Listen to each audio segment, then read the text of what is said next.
Hello, friends. I'm so excited to be here with Iktha today. She's going to talk about really magical modalities of work that she's doing that's super unique. I'm going to have Darcy read her bio and then we're going to get started. Darcy? Hello, all, and welcome to another episode of the Creative Healing Podcast. I am thrilled to introduce Ektha. Ektha Aggarwal is a licensed psychotherapist, keynote speaker, and founder of Shakti Therapy and Healing Services. Ektha also has a passion project growing the nonprofit Jiva Mental Health. She leads with a vision that blends modern psychology, psychedelic assisted therapy, and Vedic healing principles to offer deep integrative care for the mind, body, and spirit. Ektha specializes in trauma, somatic therapy, and nervous system repair, is trained in psychedelic modalities that support long-term soul-rooted transformation. Definitely going to want to hear more about the soul-rooted transformation. As the practice name suggests, Shakti from Sanskrit represents the divine feminine life force within each of us. Ektha's mission is to help clients awaken this inner healer, break generational cycles, and reclaim their personal power from this force. Beyond therapy, she's fiercely committed to building the next wave of clinicians, ones who break from clinical detachment and instead lead with heart, cultural humility, and consciousness. Her leadership challenges outdated norms and reimagines therapy as a sacred, liberating, and culturally inclusive space. She's led several large-scale wellness events, speaks regularly on mental health and identity, and is known for creating spaces where people feel seen, energized, and empowered. Outside the therapy room, Ekta is either dancing to Bollywood, punching it out in Muay Thai, practicing light magic because healing deserves play, strength, and a little sparkle. So I'm going to hand the conversation over to get started with you, Michelle. Awesome. I want to hear about sparkle. Just start with sparkles and glitter.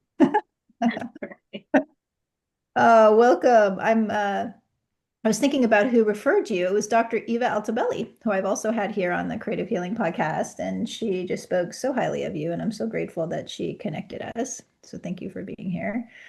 Um, where do we get started? I too, I think, would love to hear about, I guess specifically what's different about your practice than some of the traditional models? I don't have a lot of licensed therapists that I interview. I interview the ones that are like doing some really kind of outside the box type work. I love the soul rooted transformation. I think you've also talked to me a little bit about spiritual psychology and how you integrate that, how you start with the heart. Like, can you speak to that and jump in? Yeah, absolutely. Michelle, I'm so excited to be here with you and your listeners. I've been following your work and I love how you've created space for people to heal in ways that feel really personal, real, and deeply human, especially as we're moving more into this AI world. I feel like that deeply human becomes more and more valuable. My practice started through my life journey as a really young girl. When I moved from Tanzania to the States, I faced a lot of different emotions and looking at different cultures and communities from Tanzania to London to the States, how friendships are developed, relationships are developed, how pain is endured, and also never shared between some communities. I quickly learned that I was taught to hold and handle pain with silence. And it's not because my family didn't love me, but because suffering in silence was actually seen as a strength. And we believed that when you ignore your own struggles, you're actually protecting yourself from shame. And it wasn't until later when I moved here and I grew up, I learned that, gosh, in reality, it only left us more isolated. So, as a South Asian myself, we are community oriented, but I would even argue and say so many of us are isolated and we're all wearing these masks to hide our scars of trauma. So when you ask me, how is Shakti therapy different than other traditional practices? I would say that a lot of Shakti therapy has been developed on the notion of tribalism and really trying to understand that for each and every person. What I mean by that is so many of us are willing to sacrifice who we are to fit in. And this we see across generations. That sense of belonging is an innate right and an innate need for all of us.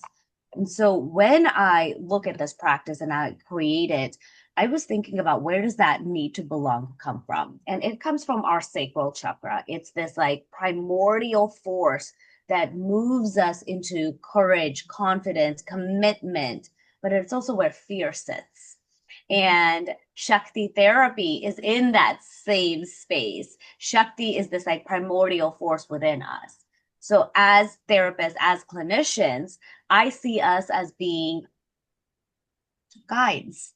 We just help awaken what's already inside of you and bring it to life. So therapy is unique and personalized. We don't necessarily always follow the evidence-based modalities for everything because sometimes it's not evidence-based, sometimes it's heart healing that's needed. And those are two just very separate modalities. And then thirdly, I think we integrate so much of culture and shame and spirituality into the space, which traditional psychology doesn't at all address. And it's now more in the modern spaces that we're becoming more comfortable speaking about it, especially in LA, right? It's like, it's cool to be spiritual, whatever that means. Absolutely. Oh, God, I love this. Where you Darcy mentioned some Vedic work. Can you like maybe define that for people that don't know what that is and how that's integrated? Yeah, absolutely. So the idea of blending Eastern philosophies with modern science is kind of how I would explain it. So a lot of Eastern philosophies, if we just go back to any part of like India, Japan, China, a lot of the healing that they do is heart centered. It's energy healing. And we are seeing research out of Japan where surgeries are now being done where doctors are providing energy healing and you can see these like tumors, as cancer tumors just shrinking on the screen without any medical intervention, right? And it's not one, it's not two, there's hundreds of them that are being done. Mhm. We're starting to see research where things like crystal healing, Reiki, pranic healing are starting to heal people, and we're calling them miracles. And for many years, these healings have been taking place. So they're not quite miracles. And I think that's what I mean by Eastern or Vedic philosophies. It's allowing your body to heal in its best way. And there's multiple definitions of what that best way is for each person. I truly believe nature is meant to self correct itself.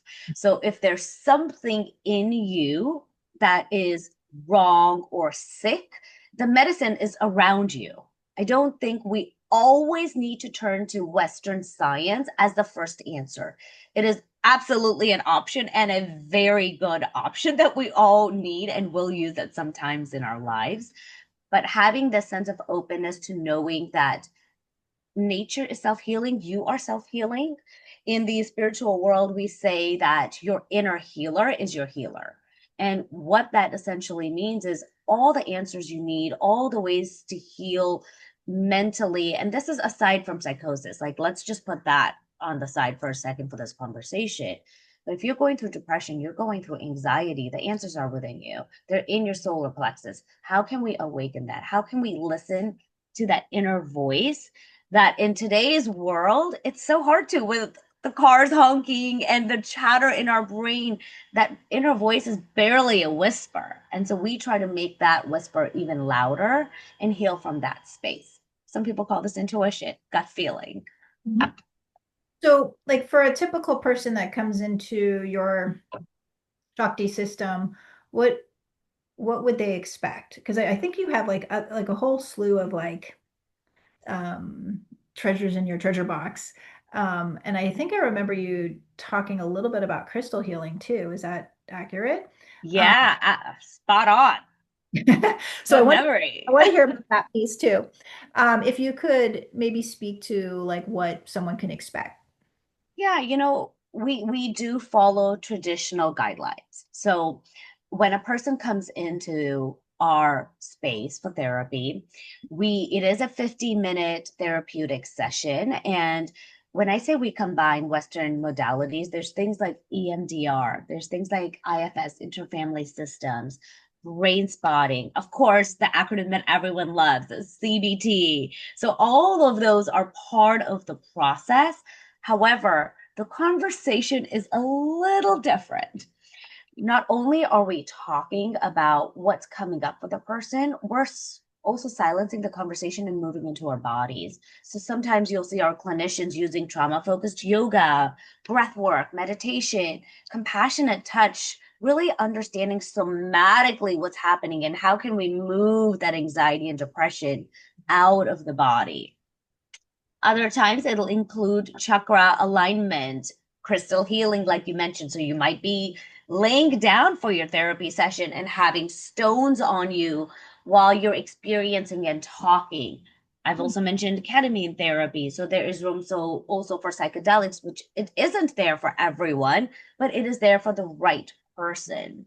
So though it is a 15-minute traditional session, you can see how there's a space to almost pick your own healing. And I don't mean pick your own healing by going through a chart and being like, that's the what I want. But it's truly what your body is calling you towards. And that might take 3 or 4 sessions to discover. It might not happen right away, and that's okay. But I think the other big difference is in most therapy spaces, a therapist is trying to learn about a person's culture.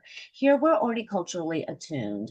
If you are Hispanic, Asian, Persian, you know, whatever ethnic background, and we have that clinician, we understand navigating family expectations. We understand generational traumas and balancing that hustle culture without burnout. So we're essentially speaking a person's emotional and literally their actual language. So there's fine tuning in that. But we're also in relationship with traditional therapy in that sense. Mm, Love it. I love it. So it sounds like there's like a collaboration and like within the first couple sessions to figure out kind of the different pieces that might work for each person individually.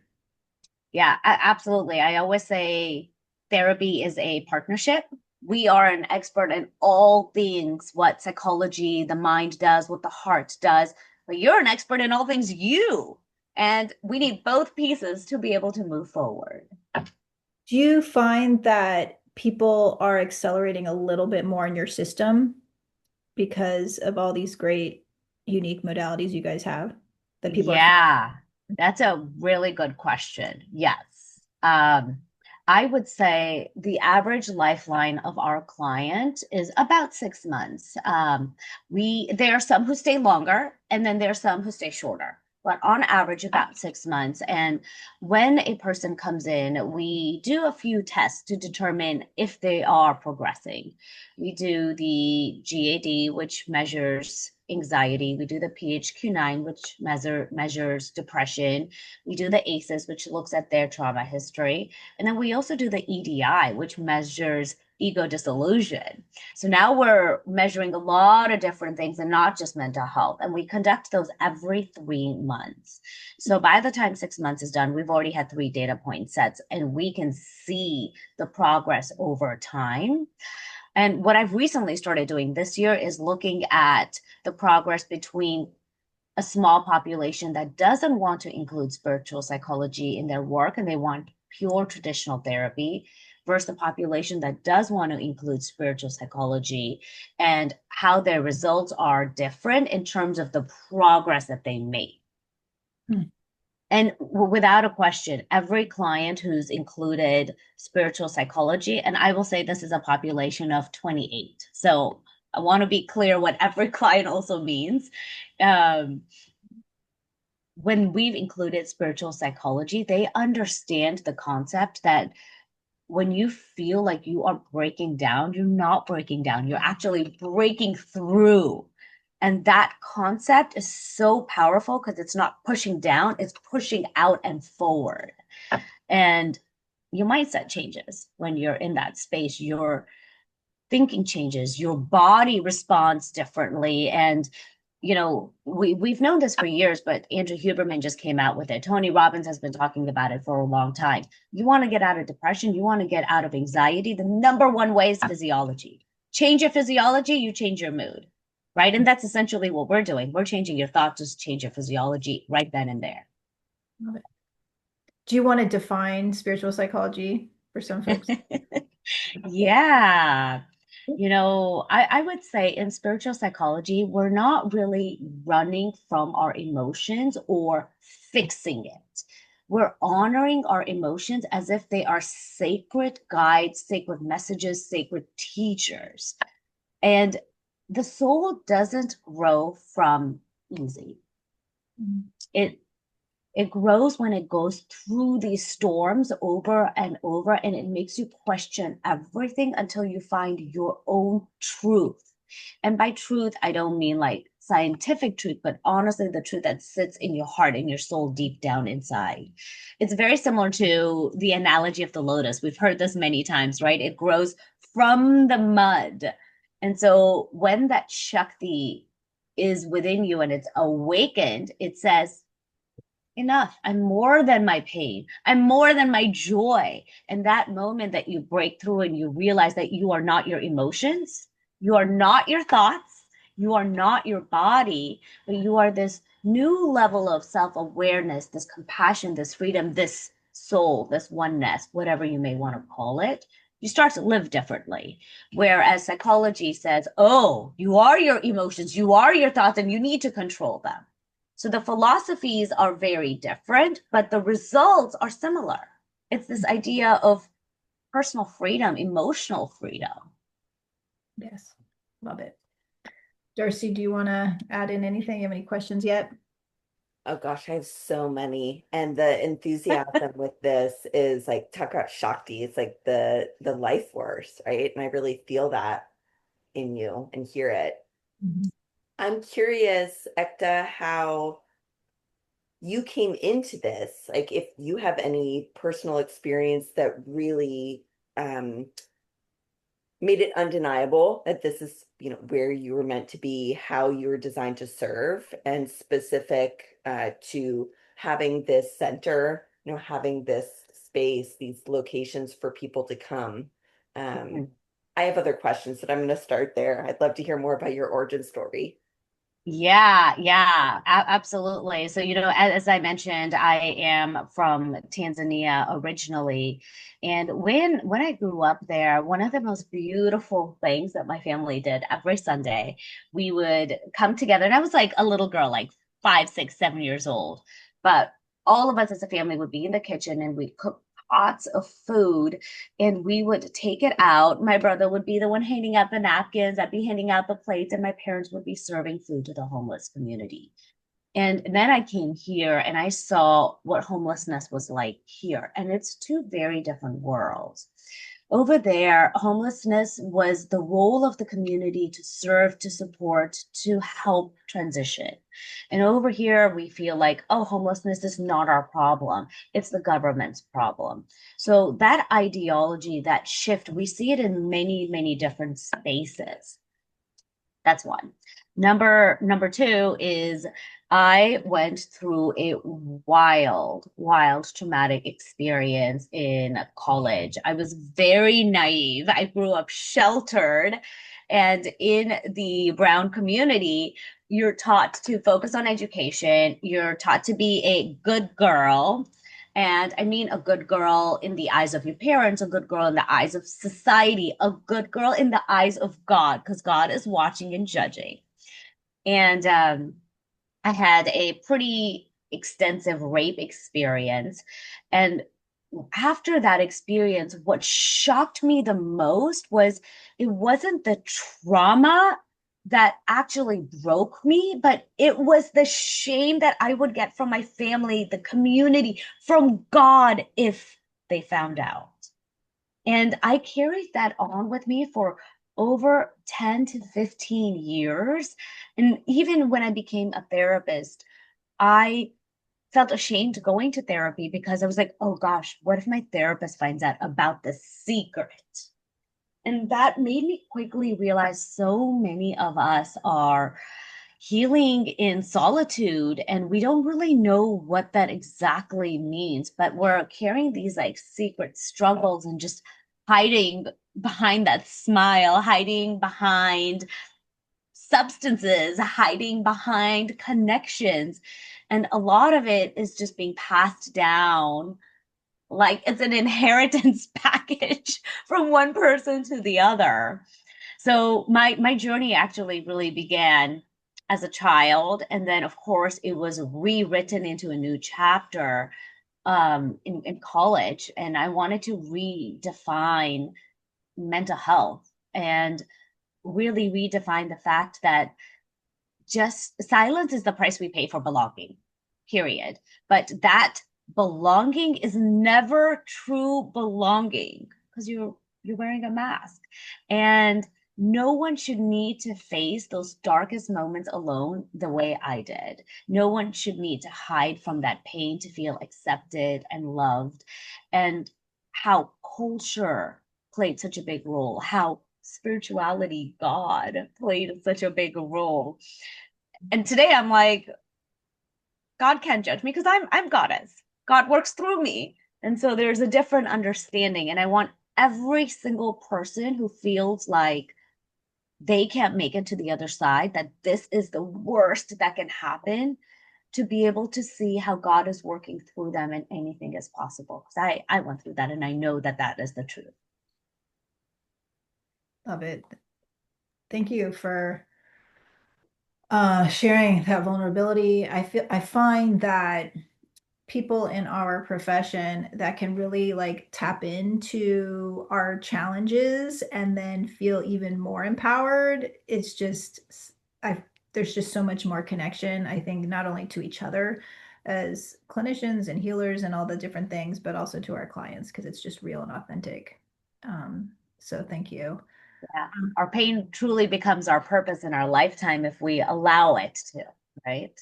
Yeah. It's so interesting because like I'll go through phases where I'm like looking around, I'm like, okay, this is great. Like I'm kind of flowing through life, but there is Uh-huh. something about working your way through the hard times, even though you try to like push back, you're like, I don't want the hard times. Yeah. And like Yeah. instead of like, pushing so hard back, you just nose dive into it. It's just all the more freer, to be able to do so, even though it like humanly feels uncomfortable. Totally. Earlier I was telling you that I've just had a really wild week. Mhm. And yesterday, when I was doing my gratitude list, I was just so grateful to be connected to my spiritual practices, to divinity. And I had lost some of that this summer because I was just living my best life. And it's through these hardships that I'm reestablishing that connection. And that moment was so wild. Like, wow, I'm actually grateful for the challenges I'm having because it's bringing me closer to my essence and who I am. So, yeah. Yes, very much. I totally agree. Darcy, any other questions that you have? I do. The feminine energy. So I noticed that and it sprinkled in some, different parts of your website. And, when I hear Shakti, my first introduction to that word, uh, I I got this kind of behind the scenes interpretation from who shared it, and there was so much about the divine feminine in there, and I had no idea. So I'm wondering how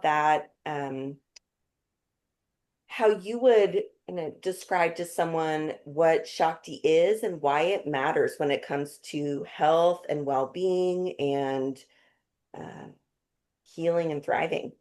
Yeah, yeah. I really love that question. Shakti, I say, is it's more than just our practice name. It's a force. And as you had mentioned earlier, it does come from Sanskrit. That's the roots. And it represents the energy that is from our solar plexus. It is the energy that is a boundless power of creativity, sustainability, destruction. And it's also the middle point between the lower chakras that connect us to the upper chakras. So it is the center point where when we do the work, we elevate and pull up as well. And that makes it the catalyst of creation, that makes it the catalyst of change. And we all have Shakti within us. And it comes out in our practice. We awaken that force to create a really personalized way of living and being. And it is feminine.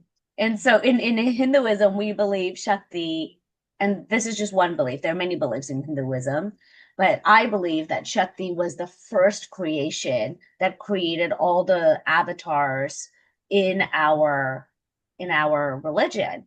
And when we look at the woman is a portal. We literally bring spirit into matter through our bodies. And so, if we can bring spirit into matter and Shaktis in all of us, we have the full potential to create nothing from everything and everything from nothing. And so that's one piece. And with the feminine energy, with Shakti, it is the idea of flow. It is the idea of trusting in the uncertainty. And that's very hard for someone who has anxiety, which, I am one of those people. But when we really talk about surrendering and we are anxious, we have to remember in the unknown, two things exist. 50% is fear. What's the other 50%? Faith. Faith. Well, we forget that, right? We give fear 95%, and there's like that 5% of, oh, this could happen, but no, it's not a possibility. This is what's really going to happen. It's that fear. But if we can lean more into like, ooh, I don't know what could happen. Let's see what happens. It adds that sparkle. It adds that magic that the unknown is where opportunity comes. There was a research study that came out, and all the successful folks are actually like tapped into this, that in the space of uncertainty, more opportunities happen. So when they're making business deals, the more unknown, the more excited entrepreneurs get, because there's potential there. If you knew, you're capping that potential. But if you don't know, anything is possible. What if we lived our lives like that? What if the feminine is to bring that energy to all of us? Because masculine energy is grounding, it's control, it's management.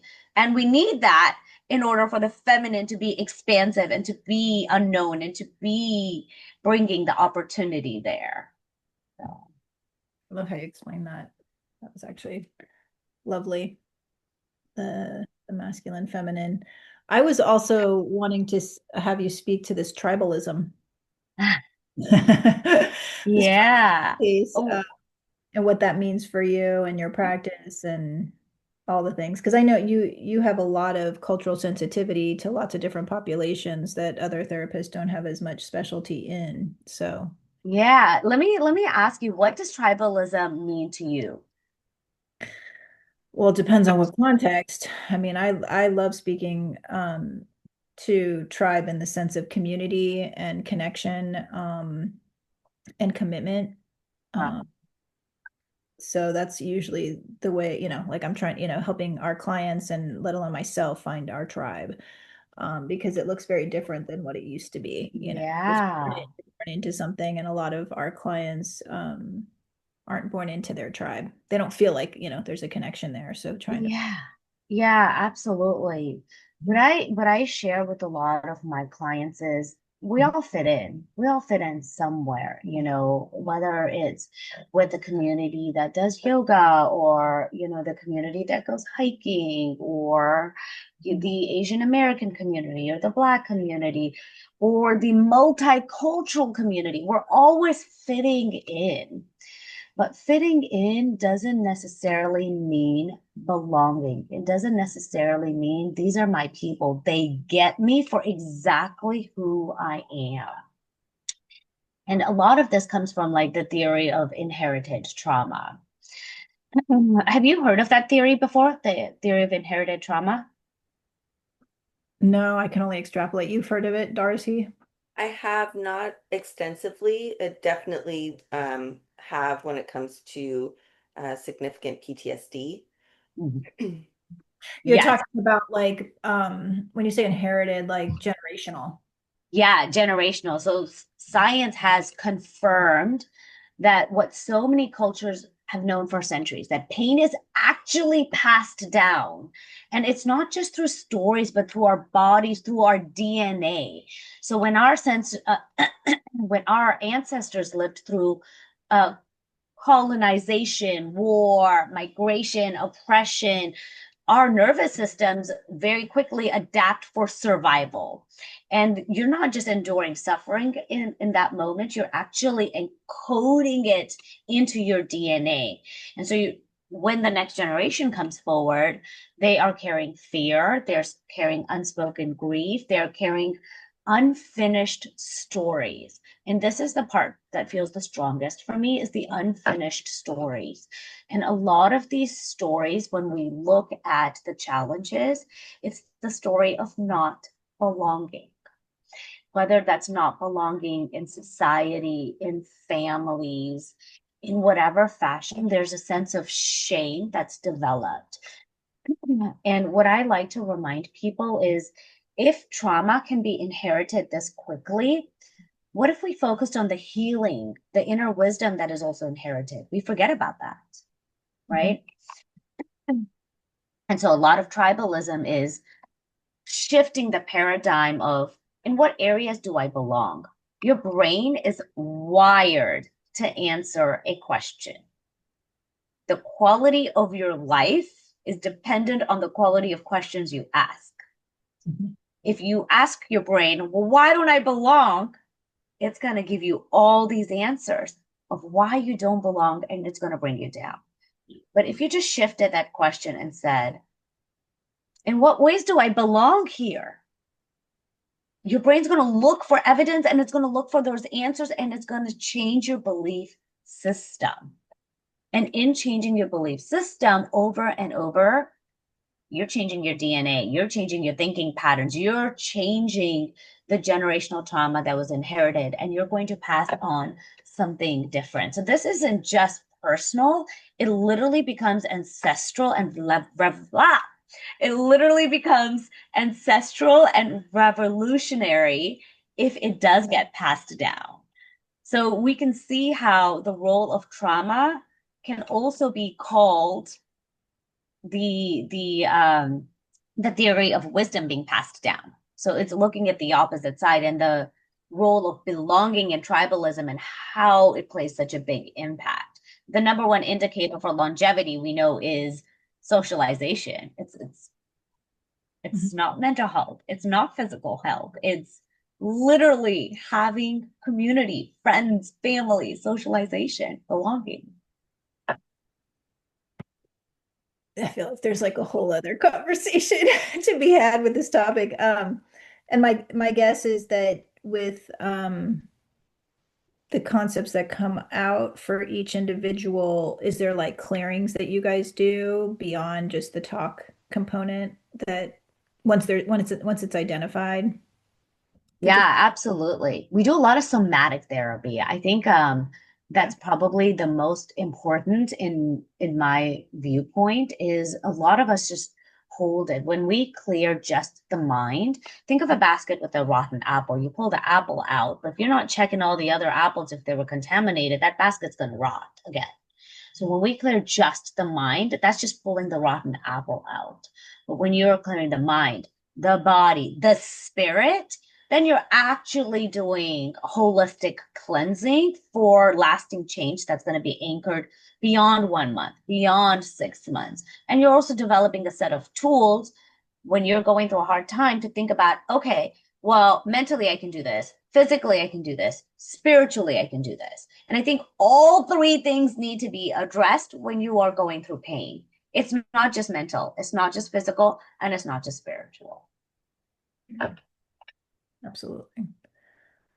Um, I think my last question has to do with this light magic. Can you talk a little bit about what that is and how it's supportive of your work? Yeah, I would say light magic is very personal more than it is a professional. I have been getting into all things witchy over the last year. And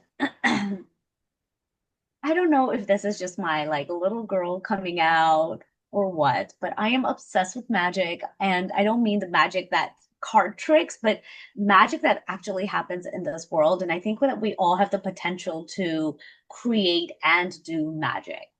We see a little of this in like Ayurveda, like how we're healing people through herbs, through nature. And I think that's magical because you don't need a substance. I think energy healing is magical. I also think like creating signs. I actually just had a sigil that I put on my wrist. It's hard to see, but when you put certain signs and symbols on your body and you put intention behind them, I think that's magic. And if we look at the history of magic, we look at the history of witches. Witches were actually medicine women and they were healers. And people at some point couldn't believe how they were curing people of all these illnesses without actual medicine, but with herbs. And over time, witches were then starting to be seen as people who were hurting others, who could do things that are not human like. And to protect themselves, witches started to engage in black magic. Every magic requires sacrifice. So it's a self investment with getting something. And magic is the idea of when you invest in something, God or goddess or nature is going to invest in you and you become a whole entity to create the change. That could be dark magic. We see this with black voodoo dolls where people are poking. But fun fact, initially voodoo dolls were used by doctors where they're like, oh, you have pain in your knee, boop, pin, and the pain would go away. That's how it initially started. And so when I think about light magic, I think going back to our ancestral ways of being and healing with energy, healing with fun, healing with nature and play, and bringing that back into life.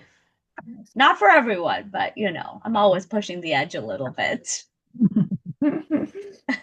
Love it. I love it. This has been so lovely. Darcy, any other like wrap questions to wrap up with? Uh, How can people, or what are you really enthusiastic about sharing with people now from Shakti and some of the other practitioners that you have there? Yeah, I would say LA is full of dreamers and doers, but that also means it's full of people who are exhausted from constantly having to be on. And if you're listening and something I've shared resonates, maybe you've been carrying the weight of cultural expectations, or you're just tired of pushing through without feeling whole, I would love for you to reach out. Reach out and just say hi, whether that's through my website or my Instagram handle at Shakti Therapy, SHAKTI Therapy. I would love to chat. I offer free consultations for everyone so they can explore what healing really could look like for them, for you, whether that's one on one therapy or whether that's an attuned workshop or a space for you to just be. So I'd love for you to reach out. And I think before we close, I would love to give everyone just a 30-second reset. Would that be okay, Darcy and Michelle? Yeah, that'd be lovely. Mhm. Okay, wonderful. So if we can just all just close our eyes, just begin to settle in with breath into our heart space, knowing that breath is our life force energy, the first power we were given upon birth.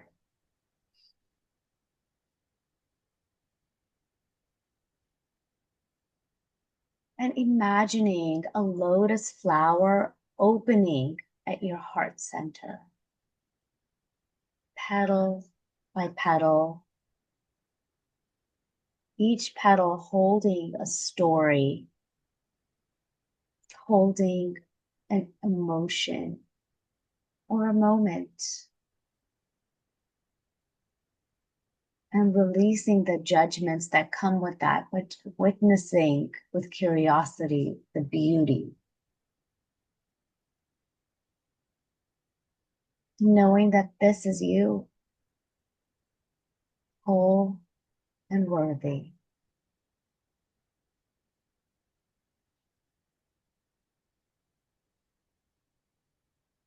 Once you have felt that sensation, just welcoming you back, knowing that you carry that wholeness and worthiness with you through each difficult moment.